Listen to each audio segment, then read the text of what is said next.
Assalamu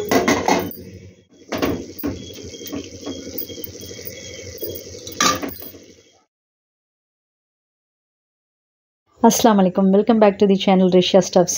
எல்லாரும் வந்து எப்படி இருக்கீங்க? எல்லாரும் வந்து hope all are good. And இன்றைக்கி பார்த்திங்கன்னா ஒரு normal day in my life தான் பார்க்க போகிறோம்.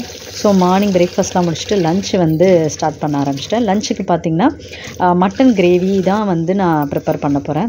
ஸோ ரைஸ் பார்த்திங்கன்னா ரைஸ் போட்டுவிட்டு தேங்காய் அரைச்சி ரொம்ப நாளாக ஆச்சு. ஸோ தேங்காய் அரைச்சி வச்சுருந்தேன். அண்ட் இன் பிட்வீனில் பார்த்திங்கன்னா மட்டன் வந்து ஒரு 1/2 கிலோ இருக்கும். எனக்கு எப்போதுமே இந்த மட்டனுக்கும் எனக்கும் ரொம்ப சண்டையாக இருக்கும். அவ்வளோ சீக்கிரம் வெட்டவே வராது. ஸோ பெரிய பெரிய துண்டாக இருந்தது. ஒரு சில இதெல்லாம் கட் பண்ணி போட்டு மற்றதெல்லாம் அப்படியே போட்டுட்டேன். என்னால் அதுக்கு மேலே கட் பண்ண முடியல. ஸோ அதுக்கு பார்த்திங்கன்னா வெங்காயம் தக்காளி எல்லாம் வந்து அரிஞ்சிட்டு இருந்தேன். வெங்காயம் பார்த்திங்கன்னா மோஸ்ட்லி நான் வந்து கட்டர் போர்டே யூஸ் பண்ண மாட்டேன். எனக்கு அதில் வரவும் வராது. அண்டு சரி நம்ம வந்து மட்டன் வந்து தாளித்து வெட்டலாம் அப்படின்ட்டு குக்கரில் வந்து கொஞ்சமாக ஆயில் ஆட் பண்ணிக்கிட்டு பட்டை கிராம்பு ஏலக்காய் வெங்காயம் அண்டு தக்காளி எல்லாமே ஆட் பண்ணிக்கிட்டேன். நான் வந்து எப்போதுமே வெங்காயம் வதங்கின பிறகு தான் வந்து தக்காளி போடுவேன். ஸோ இன்றைக்கி ஏதோ ஒரு ஞாபகத்தில் அப்படியே தூக்கி போட்டுட்டு சிம்மில் வைக்க மறந்துட்டேன். பார்த்திங்கன்னா அவரைக்காய் எங்கள் மாமியார் வெட்டி கொடுத்தாங்க. ஸோ கட் பண்ணி கொடுத்தாங்க. சரி இது வந்து பொரியல் பண்ணிடுங்க அப்படின்னாங்க. எப்போதுமே வந்து எங்கள் வீட்டில் வந்து காய்கறி இல்லாமல் இருக்காது. ஏதாவது ஒரு காய்கறி இருக்கும்.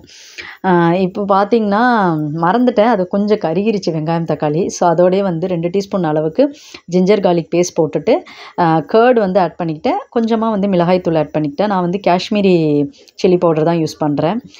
அதுக்குள்ளே பார்த்திங்கன்னா ரைஸ் வந்து வெந்துருச்சு. ஸோ அதை வந்து வடித்து விட்டுட்டு இந்த சைடு பார்த்திங்கன்னா மசாலாலாம் வந்து நான் ஆட் பண்ணிக்கிட்டேன்.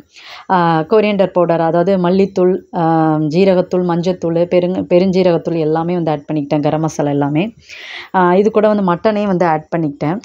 கொஞ்சம் கொஞ்சம் பீஸ் கட் பண்ணி போட்டிருக்கேன். கட் பண்ணாத பீஸை வந்து பெருசாகவே போட்டேன். ஸோ அதோட வந்து தேவையான அளவுக்கு தண்ணி ஆட் பண்ணிக்கிட்டேன். தண்ணி ஆட் பண்ணிக்கிட்டு வந்து விசில் விட்டு வச்சுட்டேன். ஒரு 6 to 7 விசில் போல் வச்சுருப்பேன். அதே நேரம் பார்த்திங்கன்னா அவரைக்காய் வந்து பொரியல் பண்ணிடலாம் அப்படின்னு சொல்லிட்டு எண்ணெய் ஆட் பண்ணிக்கிட்டு ஒரு எண்ணெய் சட்டியில் வெங்காயம் அப்புறம் ஜீரகம் மஞ்சத்தூள் ஆட் பண்ணிக்கிட்டு எப்போதுமே நான் காய் பண்ணும் போது மஞ்சத்தூளும் ஜீரகத்தூளும் வந்து எப்போதுமே ஆட் பண்ணிப்பேன். எனக்கு என்னமோ அந்த தூள் சேர்க்காமல் சாப்பிட்டா பச்சையாக சாப்பிட்ற மாதிரி ஃபீல் ஆகும். ஸோ வந்து கொஞ்சமாக அந்த தூள் வந்து ஆட் பண்ணிக்கிட்டு அவரைக்காவும் ஆட் பண்ணிக்கிட்டேன். கொஞ்சம் உப்பு வந்து ஆட் பண்ணிடுங்க. எப்போவுமே அவரைக்காய்லாம் எனக்கு பிடிக்காது. ஆனால் இப்போ கொஞ்ச நாளாகவே வந்து அவரைக்காய் வந்து எனக்கு பிடிக்க ஆரம்பிச்சிருச்சு. அண்டு ரைஸும் வந்து ரெடியாகி வச்சாச்சு. அண்டு வந்து தேங்காய் வந்து போட சொன்னாங்க. எப்போவுமே நான் தேங்காவே எதுக்குமே போட மாட்டேன். ஸோ அன்றைக்கி வந்து தேங்காய் இருந்ததுனால தேங்காய் போட்டு இறக்கிட்டேன். கொஞ்சம் வந்து ஜாமான்லாம் வந்து கொஞ்சம் ஃபில் பண்ணுற வேலை இருந்தது எனக்கு. அதனால அது எடுத்து வச்சுட்டு இருந்தேன். அண்டு ஃபைனலாக பார்த்திங்கன்னா மட்டன் கிரேவி ரெடி ஆகிடுச்சு. அது கூட உருளைக்கிழங்கும் கோகோனட் பேஸ்ட்டும் வந்து ஆட் பண்ணிக்கிட்டேன். கொஞ்சம் திக்னஸ்க்காக. உங்களுக்கு தனியாக வேணும்னா ரொம்ப ஆட் பண்ணாதீங்க, லைட்டாகவே ஆட் பண்ணிக்கோங்க. ஸோ ஃபைனலாக ஒரு 5 மினிட்ஸ் கொதிக்க விட்டுட்டு ஆனத்தை வந்து இறக்கிட்டேன். அவ்வளோதான், நம்மளோட சுட சுட மட்டன் கிரேவி வந்து ரெடி ஆகிடுச்சு. கரியானம் வந்து ரெடி ஆகிடுச்சு. அதோட பார்த்திங்கன்னா எனக்கு வந்து ஒரு சில டப்பாலாம் சேஞ்ச் பண்ண வேண்டியது இருந்தது. ஏன்னா சில டப்பாலாம் வந்து என்னால் திறக்கவே முடியாது. ரொம்ப கஷ்டப்பட்டு திறப்பேன். ஸோ எங்கள் அம்மா வீட்டிலேருந்து வந்து இந்த டப்பாலாம் எடுத்துகிட்டு வந்திருந்தேன். எங்கள் அம்மா வந்து வாங்கி கொடுத்துருந்தாங்க. ஸோ இது வந்து எனக்கு ஈஸியாக இருந்தது. மூடியை கழட்டுறதுக்கெலாம் வந்து ஈஸியாக இருந்தது. ஸோ எல்லாமே வந்து பழைய டப்பாலாம் எடுத்துகிட்டு நியூ டப்பா வந்து சேஞ்ச் பண்ணிவிட்டேன். மசாலாலாம் எல்லாமே ஃபில் பண்ணிவிட்டு ஒரு 5 டப்பாவே என்னமோ வச்சுருப்பேன். அதில் மஞ்சத்தூள் ஜீரகத்தூள் எல்லாத்தையுமே வந்து ஆட் பண்ணிவிட்டு அதெல்லாம் வந்து நல்லா வாஷ் பண்ண போட்டுட்டேன். என்ன தான் வாஷ் பண்ணி 3 நாளும் அந்த ஃப்ளாரல் டப்பா வந்துட்டு மூடவே மூடாது. மூடும், பட் ஆனால் திறக்கிறது ரொம்ப கஷ்டமாக இருந்தது. இது எனக்கு கொஞ்சம் ஈஸியாக இருந்தது. இந்த டப்பா எல்லாமே நான் திருச்சியில் தான் வந்து பர்ச்சேஸ் பண்ணேன். டிமார்ட்டில் தான் வந்து பர்ச்சேஸ் பண்ணேன். ஆஃபரில் போயிட்டு இருந்தது. ஸோ டிமார்ட்டில் தான் நான் வந்து பர்ச்சேஸ் பண்ணேன். அண்ட் அது தொடர்ந்து பார்த்திங்கன்னா இந்த ட்ரே எல்லாம் கொஞ்சம் ரொம்ப அழுக்காச்சு. நான் 1.5 மாதம் ஆகிடுச்சு க்ளீன் பண்ணியே அம்மா வீட்டுக்கு போனதுனால. ஸோ ட்ரே எல்லாம் கொஞ்சம் சுத்தம் பண்ணுவோன்னு பேப்பர்லாம் வச்சுட்டு நான் அந்த மசாலா ஐட்டம்ஸ்க்கெல்லாம் ஒரு ட்ரே வச்சுருப்பேன் எப்போதுமே. அதனால் இந்த பாக்ஸ்லாம் சேஞ்ச் பண்ணிவிட்டு எப்போதுமே மசாலா ஐட்டமுக்கு ஒரு ட்ரே அண்டு சீடாக நம்ம யூஸ் பண்ணுவோம் பார்த்திங்களா, அந்த ஜீரகம் மிளகு இதுக்கெல்லாம் வந்து ஒரு இது ட்ரே யூஸ் பண்ணுவேன். ஆக்சுவலி இந்த கிளாஸ் பாட்டில் வந்து நான் துபாயில் வாங்கினது.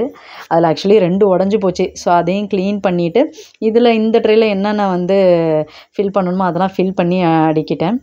அந்த பெருங்காயத்தூள் ரொம்ப ஒரு மாதிரி இருந்துச்சு. அதனால் அதை தனியாக கொட்டி வச்சுட்டேன். அண்டு ஆயிலுக்குன்னு அதாவது ஆயில் பாட்டில் வைக்கிறதுக்கு தனி ட்ரே. ஸோ இந்த நல்லெண்ணெய் தேங்காய் எண்ணெய், அப்புறம் இந்த விவிடி கோல்டு இது வைக்கிறதுக்கு ஒரு தனி ட்ரே. ஸோ அதையும் வந்து வச்சு செட் பண்ணிட்டேன். அண்ட் அடுத்து பார்த்திங்கன்னா எங்கள் அம்மா வீட்டிலேருந்து கொஞ்சம் திங்ஸ்லாம் எடுத்துகிட்டு வந்திருந்தேன். ஸோ அந்த கழுவி போட்ட ஜாமான்லாம் வந்து அதில் என்னென்ன ஃபில் பண்ண முடியுமோ அதெல்லாம் ஃபில் பண்ணி வச்சிட்ருந்தேன். எங்கள் அம்மா வீட்டிலேருந்து பொடி வந்து நான் அரைச்சி எடுத்துகிட்டு வந்தேன். இந்த பொடி ரெசிபி கூட நான் என்னோடய ஷார்ட்ஸ்லேயும் போட்டிருக்கேன், இன்ஸ்டாகிராமில் ரீல்ஸாகவும் போட்டிருக்கேன், செக் பண்ணி பார்த்துக்கோங்க. இதில் வந்து காரம்லாம் எதுவும் இருக்காது.